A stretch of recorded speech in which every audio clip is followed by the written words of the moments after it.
alunos, alunas, espero que vocês estejam estudando bastante. Professora Claudete, de novo nós vamos conversar sobre literatura. E dessa vez, o que a gente mais gosta? O romantismo. Não é? Primeira coisa, antes de começar, qual que é a diferença de romance romantismo e romance romântico? Tá aí uma boa pergunta, tá? Se eu lembrar, eu falo com vocês no final, senão eu vou dar uma pesquisadinha que não custa nada. Vamos lá? Então, vamos ver aqui. Dá uma olhada. O romantismo, tá? Que é uma escola literária, ela nasceu de duas revoluções. Ela veio acompanhando a evolução. Como vocês devem lembrar, nós estamos lá, a gente vem vindo desde a Idade Média, né? Chega aqui no final do século XVIII para XIX, nós temos a Revolução Industrial e temos a Revolução Francesa. Então o século XVIII, né, foi marcado muito por essas revoluções. E isso também traz no bojo da literatura as influências necessárias. O que foi a Revolução Industrial? A Revolução Industrial, ela foi mais em termos, né, econômicos. Então, ela, com isso, deu uma expansão na agricultura, no comércio, né, e também gerou algumas consequências, né, que é a pobreza, o proletariado, e isso também reuniu, né, com todas essas produções e houve um boom, né, na sociedade. Então, isso também traz essas consequências na literatura e vocês vão ver também por quê. Então, essa Revolução Industrial que começou na Inglaterra, ela também, né, deu um estouro na sociedade. Tem as coisas boas e as suas consequências também, né? A outra revolução é a Revolução Francesa, que foi a cultural, que foi a social, né, uma movimentação da parte cultural, que estavam cansados, né, de se revoltar, pagar a burguesia, e encontra na monarquia, tira a monarquia e a ascensão dos burgueses no poder. É uma revolução burguesa pelos direitos do homem e, né, com um estilo de liberdade, igualdade e fraternidade. Nesse slogan, né, o homem adquire, né, essa consciência, adquire esses valores históricos, valor de identidade nacional.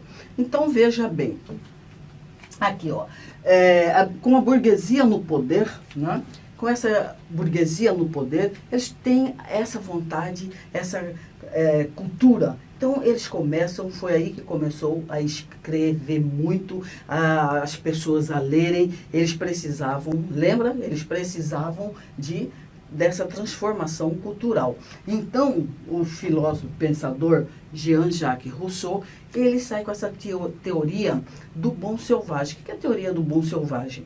Ele falava que todo homem é puro, todo homem é inocente, quem o corrompe é a sociedade. Então, essa teoria do bom selvagem foi muito bem acatada pelo romantismo, né, que rompe com o pessoal da Arcade, né, e vem essa emoção original, né, esse subjetivismo. E ele fala, não, chega de bucolismo, chega de fuga, chega de iluminismo. Nós vamos agora uma poesia voltada para o subjetivismo, para a emoção do homem. E isso nasce, então, o romantismo. De que forma que esse romantismo ele vai estar valorizado? A obra literária, ela é valorizada, né? De que forma? Vem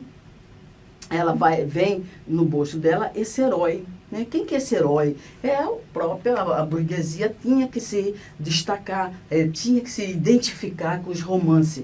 Então, esse herói, ele vai buscar, né, superar esses obstáculos, essa exigência e conseguir o seu objetivo, que é vencer na vida, né? Então, esses artistas e escritores, eles começam a fazer essa divulgação, né? Então, um resumo bem negócio que é valorização do indivíduo, o burguês como pessoa, né? Ele tinha que estar sendo retratado nesses romances, a divulgação de valores burgueses. Então, quem que é esse burguês que veio, né, lá de baixo? Então, eles tinham que ter essa valorização. O herói seria ele. Então, ele se vê retratado, né, nesses romances. E com muito sacrifício, com muito esforço, ele chega ao seu objetivo, né, de crescimento de como indivíduo. E a exaltação de amor à pátria. O que é isso? O patriotismo, apesar dessa, como estava nesse bojo, nessas crises, toda Alemanha, França, Inglaterra, né, vindo dessas revoluções, o que acontece? O patriotismo está em linha de frente, né, que nós chamamos no romantismo de nacionalismo. Então, a oposição à neoclássica.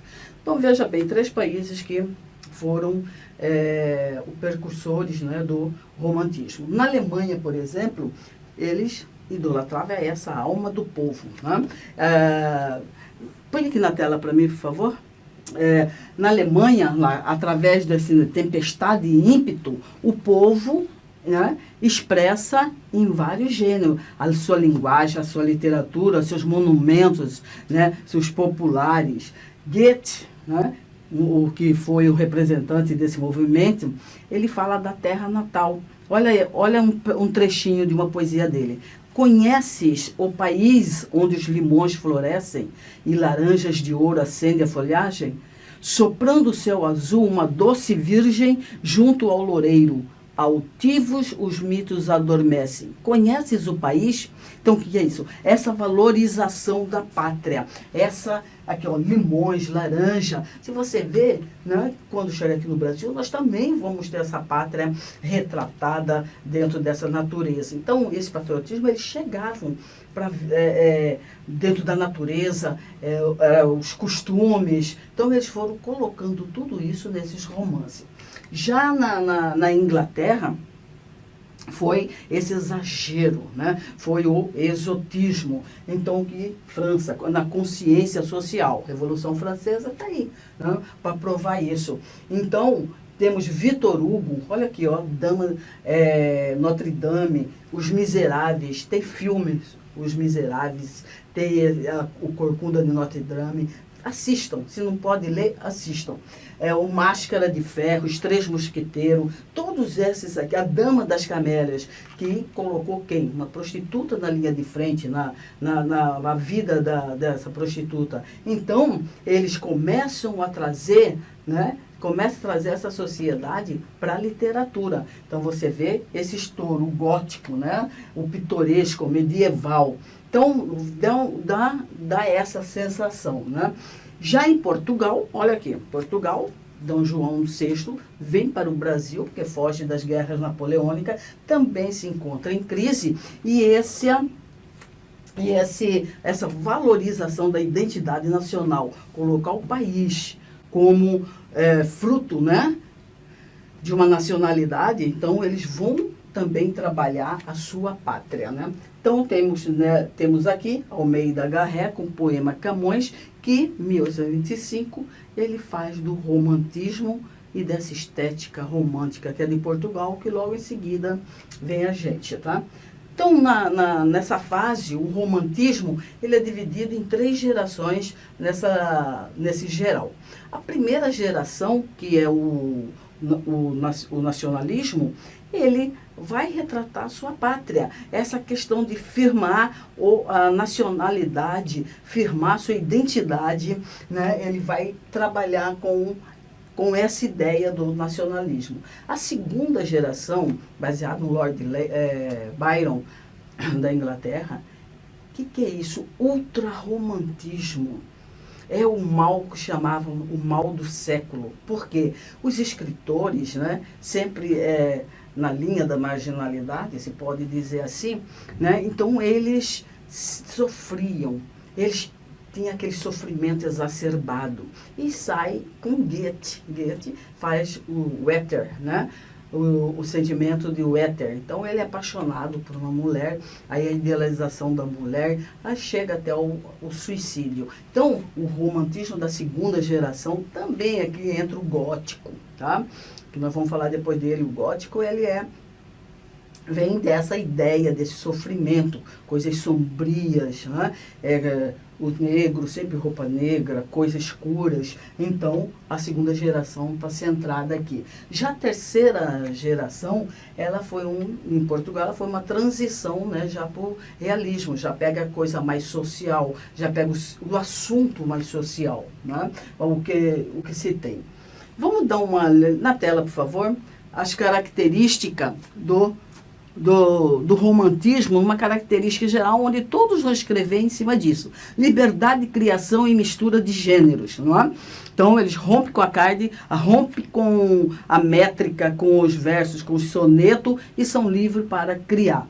Adota, né, heróis grandiosos, porque para se provar dentro dos personagens históricos, a vida difícil, negócio, e ser o objetivo dele de vencer tudo isso, então ele coloca também mistura de gênero, aparece o romance, aparece os góticos, os históricos, aparece tudo aqui. A liberdade de expressão, os autores aqui já eram livres para escrever sobre o que quisesse, né? Então eles buscavam o seu tom, as suas histórias e comercializavam, não tinha mais a figura do mecenato. Subjetivismo e valorização do eu. Então, o indivíduo, o artista, o indivíduo, ele mesmo, conhecimento, para ele então faz o feio, disforme, a beleza, a natureza, ele vai escolher e colocar na literatura como o subjetivismo e essa valorização do eu. A valorização da pátria, nacionalismo, todos, né, tiveram. O interessante é que esse nacionalismo, ele tinha essa evasão no tempo histórico e a fuga da realidade. Como que era essa evasão, essa fuga? Né? Eles colocavam, na Idade Média, eles faziam essa volta, eles iam lá para a Idade Média buscar esse herói e trazer para cá o passado histórico. Quem queria esse herói? Na Idade Média teve as cruzadas, então que a gente já viu, né? O rei Arthur, já vimos Calibur. Então tem todo esse herói, eles vão buscar e se inspirar nesses heróis e trazer aqui para o romantismo, né, que é o burguês, esse sacrifício, né, essa qualidade desse herói, e traz para cá. Ou então a fuga da realidade, vai para a infância, né? Então eles vão para a infância. Ai, que saudades que eu tenho da minha infância querida, né? Então tá aí. Então a fuga dessa realidade. Temos também o pessimismo, né? Que é a valorização dos sentimentos, né? Essa impossibilidade eles criavam. Se eu tenho impossibilidade de realizar o sonho absoluto, né? Então eu fico degradante, eu fico péssimo. Então o desespero, a frustração me enche o peito. Também ele colocava muito isso, tanto na poesia quanto na prosa. Então, o culto ao fantástico, né? Que é o sonho, a imaginação. Como eles estavam livres para criar, aqui eles também criaram. Então, veja bem, este inferno de amar. Olha só como que ele fala do eu aqui. Esse inferno de amar, como eu amo. Quem me pôs aqui na alma? Quem foi?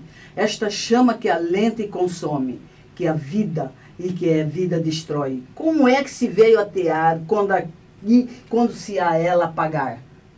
Eu não sei, não me lembra o passado. A outra vida que Dante vivia era um sonho, talvez.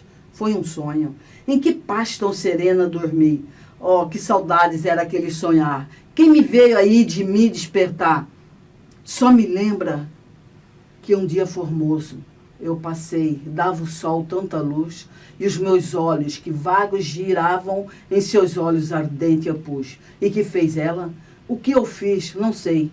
Mas nessa hora a viver comecei. Olha só, ele vai entre o passado e o presente. Sempre o eu, né? O subjetivismo do eu, essa emoção, esse amor, né? Que não se alcança, né? Que é o amor platônico. Está aqui, olha aqui. Ela começa a viver a partir desse momento. Então, para você ver como que o romantismo, ele tem toda essa. E a natureza também, né? As viagens da minha terra na prosa também ele fala.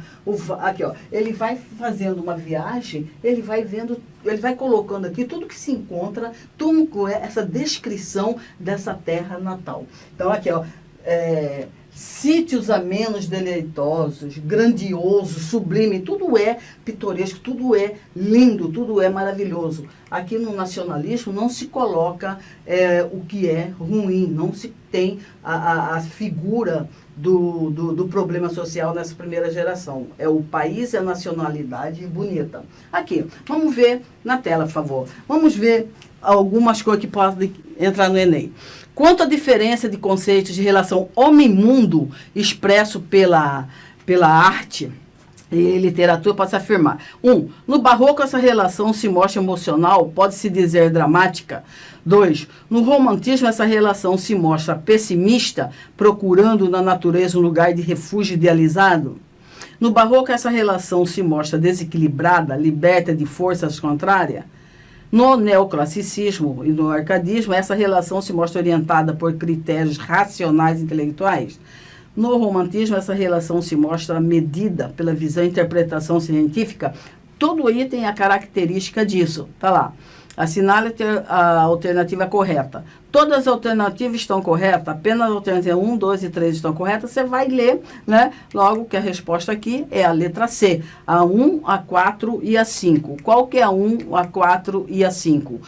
Que no barroco essa relação se mostra emocional, posso dizer dramática, no neoclassicismo, né, critérios racionais e intelectuais, e no romantismo, essa visão de interpretação, né? Então, tá aqui. A segunda, né, é bela noite quando o grave estende, sobre a terra dormente o negro manto, de brilhantes estrelas recamado, mas nessa escuridão, nesse silêncio que ele consigo traz, há um quê de horrível, uma espanta de desespera e geme na alma. Um quê de triste que nos lembra a morte.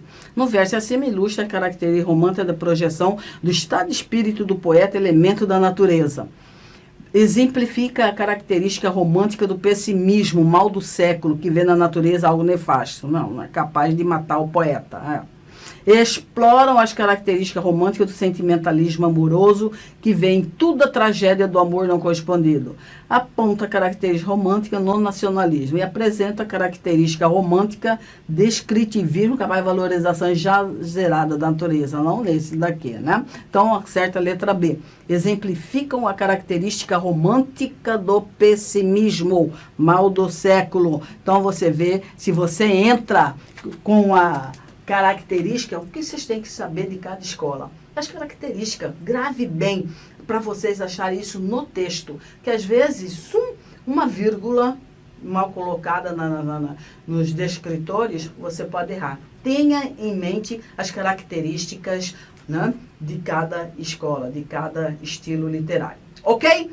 Muito bem, então, até a próxima. Tchau, tchau.